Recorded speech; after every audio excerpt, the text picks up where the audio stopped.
আজকে একটি স্টক নিয়ে আলোচনা করব, যে স্টকটির দাম মাত্র 12 টাকা এবং সেই 12 টাকার স্টকটিতে 35,000 কোটি টাকার ফান্ডিং হবে।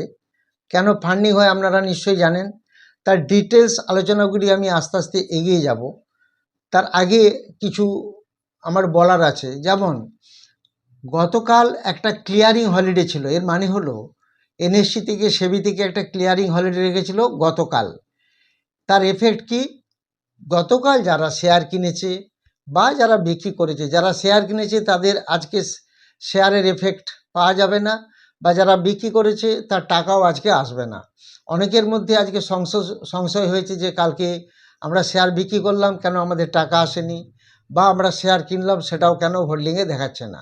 তো এটা একটা কনফিউশনটা আমি প্রত্যেকের ক্লিয়ার করে দিলাম। হয়তো অনেকেই জানেন, তবুও বলে দিলাম, সবাই তো সবসময় খেয়াল রাখতে পারে না। এটা একটা ক্লিয়ারিং হলিডে ছিল গতকাল, সেই কারণেই এই ঘটনাটা ঘটেছে।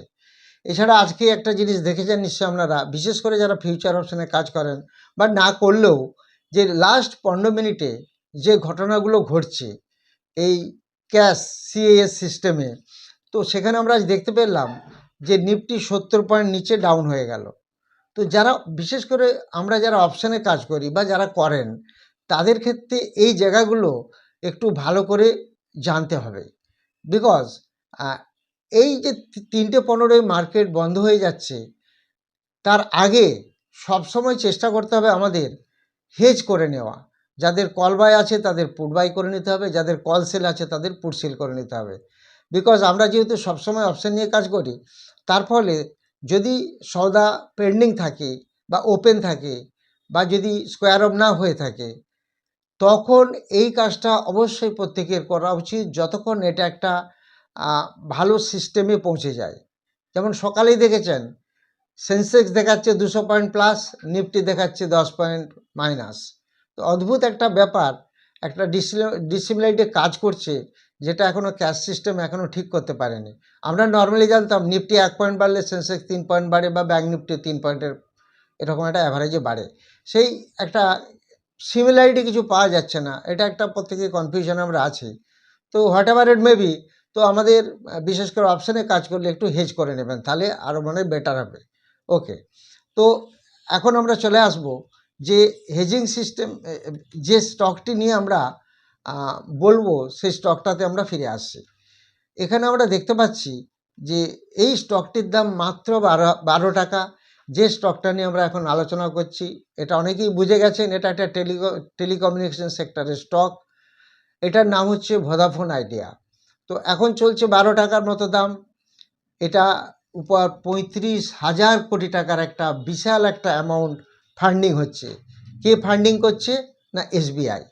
এসবিআই একটা বিগ ফান্ডিং করছে 35,000 কোটি টাকার মতো এই ভোদাফোন আইডিয়ার জন্য। তো তাহলে সেই টাকাটা কিসের জন্য নেওয়া হচ্ছে? এটা এই ফান্ডিংটা কোথায় কাজে লাগানো হবে? এই ফান্ডিংটা মেনলি আমরা কাজে লাগাবো 4G এবং 5G সিস্টেমটাকে ঠিক করার জন্য, অর্থাৎ নেটওয়ার্ককে শক্তিশালী করার জন্য এবং 5Gর এক্সপানশান করার জন্য এই এত কোটি টাকা লোন আসছে এসবিআইয়ের কাছ থেকে।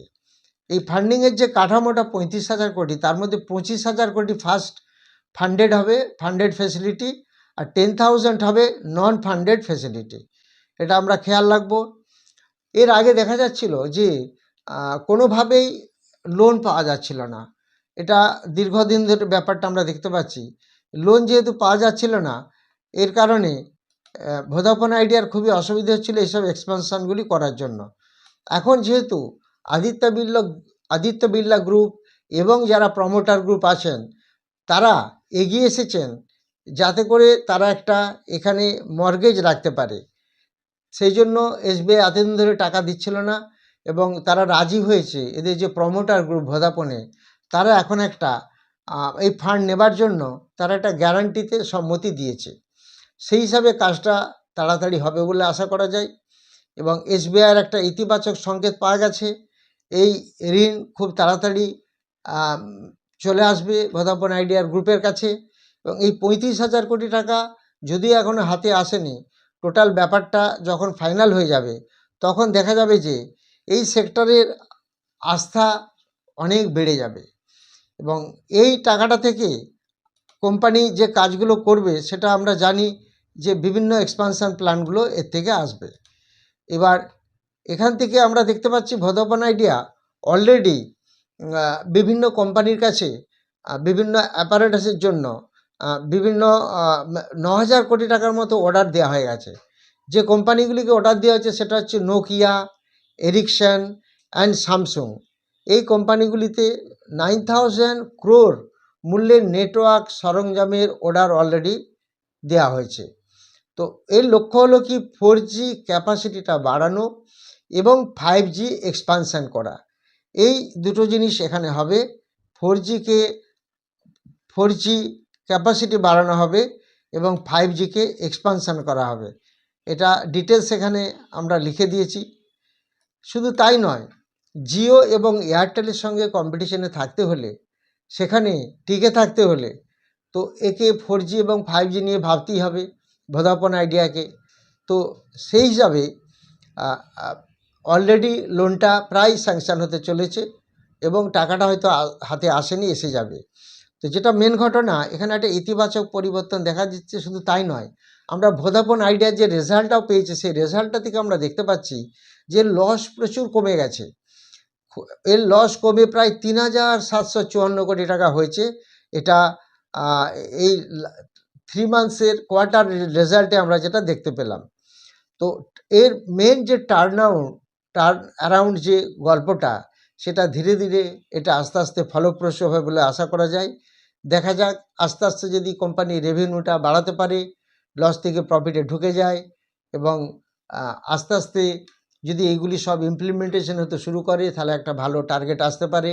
আমরা কিছুদিন আগেই দেখেছি এই ভোদাফোনের 2024 সালে যে দেখবেন জুন মাসে এটা প্রায় 19 টাকার কাছাকাছি ছিল, আর 2015 সালে 123 টাকার মতো হাই গেছিল। তো সেই হিসাবে আমরা এখন চলছে স্টকটা 15 টাকার কাছাকাছি, আমি চার্টে একটু দেখিয়ে দেবো। সেই হিসাবে আমরা একটা 2024 সালের যে রেট ছিল 19 টাকার কাছাকাছি, আমরা একটা ভাবতে পারি বা সেটা আমরা একটু ফলো করতে পারি। তো যাই হোক, হয়তো আমরা এক্ষুনি ওই বিশাল 123 টাকা যেটা ছিল 2015 সালে, এক্ষুনি সেটা কিছু আসবে না। তবে হয়তো ধীরে ধীরে কোম্পানি একটু ভালো রেজাল্ট করলে আরও একটু ভালো পারফরমেন্স হবে। আমরা যদি এখন দেখে নিই যে চার্ট প্যাটার্নটা কীরকম তৈরি করেছে, সেটা দেখলে আমরা দেখতে পাচ্ছি এটা আজকে 19 টাকা 20-তে ক্লোজিং দিয়েছে। আজকে জাস্ট সামান্য একটু পড়েছে, 13 পয়সার মতো একটু পড়েছে। যেহেতু একটু আপ ট্রেন্ডে গিয়ে কাল অনেকটা বেড়েছিল, কালকে প্রায় 8% বেড়ে গেছিলো, একটু ওভারবট পজিশনে চলে গেছিলো বলে আজ একটু কারেকশান হয়েছে। যদি স্টকটাকে নিচে পাওয়া যায় এই অ্যাকর্ডিং টু দি স্টোরি, তাহলে মনে হয় একটু ধীরে ধীরে নিচের দিকে আমরা দেখতে পারি। এরপর আমি চলে আসবো আপনারা যা কমেন্ট দিয়েছিলেন সেই কমেন্ট সেকশানে। তো সেই কমেন্ট সেকশন অনুযায়ী আমরা দেখতে পাচ্ছি স্টকগুলি যা যা আপনারা জানতে চেয়েছেন বলে দেবো। আর আপনারা জানেন গত রবিবার একটি ক্লাস শুরু হয়েছে, নেক্সট অফলাইন ব্যাচ শুরু হচ্ছে 15th নভেম্বর, সেটা হবে অফলাইন ব্যাচ। আর 2nd সেপ্টেম্বর হবে একটি অনলাইন ব্যাচ, যেখানে 3টি কোর্স একসাথে শেখানো হবে বেসিক থেকে অ্যাডভান্স লেভেলে। সেই 3টি কোর্স হলো swing trading, intraday trading and option trading. আপনারা জানেন যে আমরা অপশানে বেশি কাজ করি, বা আমরা বিভিন্ন রকম ফর্মুলা সেট করে রেখেছি, যেই ফর্মুলাগুলি স্ক্যান করলে এভরিডে ইন্ট্রাডে অপশান সুইং তো আপনার কিছু দিনের জন্য, ইন্ট্রাডে এবং অপশানে স্টক এসে যায় যেগুলো ইন্ট্রাডে হয়ে যায়। সেই ফর্মুলা বা স্টক সিলেকশন ফর্মুলা শিখে নিলে প্রত্যেকে একটা অ্যাডভান্টেজ পাবেন। এছাড়া লাইভ মার্কেটেও ক্লাস দেখানো হয়, এছাড়া fundamental technical price action chart pattern এগুলি সব দেখানো হয়। যারা ইন্টারেস্টেড তারা হোয়াটসঅ্যাপে যোগাযোগ করতে পারেন। আর ক্রিপ্টো জানেন, ক্রিপ্টো এখন পারমিটেড, এফআইউর দ্বারা পারমিটেড, মানে that is financial intelligence unit, যে আমাদের ইন্ডিয়ান গভর্নমেন্ট সেন্ট্রাল গভর্নমেন্টের আছে, সেই যেহেতু পারমিটেড ক্রিপ্টোর এখন প্রচুর ট্রেডিং হচ্ছে। দেখলেন কয়েক দিনের মধ্যে বিটকয়েন, দেদার, বাইন্যান্স কত কী পরিমাণ বেড়ে গেছে। তো সবসময় আমাদের একটা অল্টারনেটিভ মার্কেট রাখতে হবে, সেখানে ক্রিপ্টো একটা ইন্ডিয়ান স্টক মার্কেটে একটা অল্টারনেটিভ মার্কেট হতে পারে। সেই ক্রিপ্টো মার্কেটটা সবাই একটু ফলো করুন, সবাই একটু জানার বোঝার চেষ্টা করুন। সেই ক্রিপ্টো মার্কেট থেকেও একটা ভালো রেজাল্ট আমরা পাচ্ছি। নেক্সট আপনারা জানতে চেয়েছেন কমেন্ট সেকশন থেকে, মহাদেব দে ডিকসন টেকনোলজি 11,700 করে কেনা, এখন কি প্রফিট বুক করব? দেখুন, আপনি যে জায়গা থেকে কিনেছেন তার থেকে অনেকটা উপরে চলছে এখন, এবং এই ডিকশনটা একটু আপনার দেখা যাচ্ছে যে মার্কেট একটু ওভারবটে আছে এই স্টকটার। এবার আপনি ঠিক করবেন, প্রফিট কিছুটা হলেও বুক করতে পারেন। মার্কেটের কোনো রকম কোনো স্থিরতা নেই, এই ট্রাম্পের মতো লোক থাকলে এরকম অনেক কিছু ঘটতে পারে। নেক্সট জানতে চান প্রবীর দাস সুজলন কি এখন বাই করা যাবে? 45 লেভেলটা ফলো করুন, বিকজ সুজলন খুব একটা মুভমেন্ট হচ্ছে না, যদি 45 আসে খেয়াল রাখুন। শম্ভুনাথ জানতে চেয়েছেন পারস ডিফেন্সের সাপোর্ট অ্যান্ড রেজিস্ট্যান্স কত হতে পারে? শিবু সাহু সেম কোশ্চেন রেখেছেন। এটা সাপোর্ট রেজিস্ট্যান্স হতে পারে পারস ডিফেন্সের 1340 টাকা, এটা সাপোর্ট একটা হতে পারে, আর এটা একটু ওভারবটে চলছে, রেজিস্ট্যান্স ওই লেভেলেই চলছে। কল্যাণ চৌধুরী জানতে চেয়েছেন ছোলামণ্ডলম এত পড়ছে কেন? এটা পড়ছে কেন সেটা তো বলা মুশকিল, যদিও এফআই একটু সামান্য হোল্ডিং ছেড়েছে, ডিআইআই কিছুটা প্লাস করেছে, তো এটা ধীরে ধীরে নিশ্চয়ই বাড়বে, স্টকটা যেহেতু ভালো, একটু হোল্ড করুন। অরূপ মান্না জানতে চেয়েছেন হিমাদ্রি স্পেশালিটি এখন কেনা কি ঠিক হবে? যদি 602, 4, 5 লেভেল, এই লেভেলটা পান 600-র কাছাকাছি, তাহলে ভালো হবে। পূর্ণিমা ঘোষ জানতে চেয়েছেন কোফার্স কি এখন বাই করা যাবে? আর অনুপবাবু জানতে চেয়েছেন 1340 করে আমার কেনা কোফার্স, সেটা রেজিস্ট্যান্স কত হবে? অ্যাকচুয়ালি কোফার্সের রেজিস্ট্যান্স লেভেলটা হবে 1990, 1990 টাকার কাছাকাছি। আর এখন স্টকটা অনেকটা বেড়ে আছে, সেই হিসাবে স্টকটা দেখুন, যদি 1800 টাকা ভাঙে, ওই লেভেলটা পাওয়া গেলে খুব ভালো হয়। কৌশিক সিংহ জানতে চেয়েছেন স্প্রাইট অ্যাগ্রো 55 করে 50,000 শেয়ার কিনেছি, খুব ভালো করেছেন। এটা তো 55 পয়সা স্টক, এটা বলা খুব ডিফিকাল্ট, এখন তো 40 পয়সা চলছে, নিচেই চলছে, এর কোনো প্রমোটারও নেই, কোনো এফআইও নেই, কোনো ডিআই নেই, খুব ভালো স্টক তো আপনি কিনেছেন।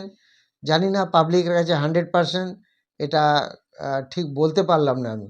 রিক মুখার্জি জানতে চেয়েছেন ব্লু জেট হেলথ কেয়ার কি 1 ইয়ারে ভালো লাভ হবে? এফআইআর কাছে যদিও খুব সামান্য পরিমাণ আছে, ডিআইআর কাছে ভালো শেয়ার আছে, কোম্পানি প্রফিটে আছে, ওয়েট করুন। গৌতম ভান্ডারী জানতে চেয়েছেন সবাই যদি বাই করে তবে মার্কেট নিচে যায় কিভাবে? আপনি খুব ভালো সুন্দর কোশ্চেন করেছেন গৌতম বাবু। সবাই বাই করছে মানে তো কেউ না কেউ সেল করছে, সবাই বাই করছে কিভাবে? আপনি যে শেয়ারটা বাই করছেন আরেকজন তো সেটা সেল করছে, এবং বাই অ্যান্ড সেলের একটা ইকুইলিব্রিয়াম পজিশন থাকে। সবাই যদি বাই করে তাহলে তো মার্কেট বন্ধ হয়ে যাবে, সেই শেয়ারগুলো সব বাইং ফ্রিজ হয়ে যাবে, সব আপার সার্কিট হয়ে যাবে। অতএব বায়ার সেলার সবসময় থাকবে এখানে, অতএব শুধু বাই হয় না, সেলও হয়। মন্টু কুমার মণ্ডল জানতে চান আইনক্স ওয়াইন্ড 135 করে কেনা, কি করবো সাপোর্ট অ্যান্ড রেজিস্ট্যান্স? 66 থাকবে সাপোর্ট, 90 থাকবে রেজিস্ট্যান্স। প্রান্তিক রায় জানতে চাই রিলায়েন্স পাওয়ার স্টকটি কেমন হতে পারে? এফআই তো বেশ বিক্রি করছে, ডিআইও স্টক রিলিজ করছে, কোম্পানি তো লসে রান করছে, সবই মাইনাস, তো সেই হিসাবে এই স্টকটা নিয়ে প্রেডিক্ট করা খুব মুশকিল আছে। তারপরে রিলায়েন্স গ্রুপের স্টক তো কখন কোথায় যায় কি হয় বলা খুব মুশকিল। শ্যামলী মোদক দত্ত জানতে চাইছেন আভাস ফিন্যান্সের support and resistance 1256 support, 1467 resistance. Gopal Chakraborty জানতে চাইছেন সোলার ওয়ার্ল্ড এনার্জির সাপোর্ট রেজিস্ট্যান্স নিয়ে যদি বলেন, সাপোর্ট থাকবে 147, রেজিস্ট্যান্স 166। গৌতম সাধু খান জানতে চাইছেন টিটাগড় রেল এখন কি নেওয়া যাবে 1 ইয়ারের জন্য? রেল সেক্টর তো খুব একটা মুভমেন্ট দেখা যাচ্ছে না, একটু ওয়েট করুন। আর যদি এই স্টকটাকে আপনি কিনতেই চান, একটু ওয়েট করে যদি 750 লেভেলে পান তো খুব ভালো হবে। শিশির ধর জানতে চাইছেন আরইসিএর সাপোর্ট অ্যান্ড রেজিস্ট্যান্স 311 সাপোর্ট থাকবে, 343 রেজিস্ট্যান্স থাকবে। বিকাশ বসাক জানতে চাইছেন ভিএসটি ইন্ডাস্ট্রিজ শর্ট টার্মে রেজিস্ট্যান্স কত হতে পারে? 223। সুমন মিত্র জানতে চাইছেন কোল ইন্ডিয়া নিয়ে ব্যাপারটা। কোল ইন্ডিয়া নিয়ে দেখুন 19 আগস্টের একটা ভিডিও ছিল, তাতে কোল ইন্ডিয়া নিয়ে বলেছিলাম, কাইন্ডলি একটু দেখে নেবেন। জয়দীপ কর জানতে চাইছেন সালাসারের কি নিউজ আছে একটু বলবেন? সালাসার স্টকটা যে খুব খারাপ তা নয়, এবং কাজকর্মও খারাপ করে না, কিন্তু ওর প্রফিট আছে, এবং কোম্পানির এফআইআর কাছেও স্টক আছে, ডিআইআর কাছে নেই। তো আলটিমেটলি এই স্টকটা অন্তত রান দেওয়া উচিত, দীর্ঘদিন ধরে একদম নিচে পড়ে আছে। তো প্রত্যেকে অনেকের কাছে সালাসার আছে, একটু ওয়েট করে দেখুন, লস বুক করবেন না। সুমন গোস্বামী জানতে চাইছেন কানাড়া ব্যাংক বাড়ছে না কেন? কানাড়া ব্যাংক বাড়বে, মার্কেট তো একটু ডামাডোলে চলছে। কানাড়া ব্যাংক ভালো স্টক এবং ভালো এফআইআরও হোল্ডিং করছে বা বাড়াচ্ছে, অতএব এটা একটু ধরে থাকুন। যারা ভিডিওটি নতুন দেখছেন তারা অবশ্যই সাবস্ক্রাইব, লাইক ও শেয়ার করবেন। যারা 2nd সেপ্টেম্বরের ব্যাচে অনলাইনে ক্লাস করতে চান তারা যোগাযোগ করবেন, এবং যারা 15th নভেম্বরের ব্যাচে অফলাইন ব্যাচে ক্লাস করতে চান যোগাযোগ করবেন। ক্রিপ্টোরও ক্লাস শুরু হচ্ছে, যারা ইন্টারেস্টেড তারা যোগাযোগ করবেন। অবশ্যই সাবস্ক্রাইব, লাইক ও শেয়ার করবেন। Thank you very much for watching my video.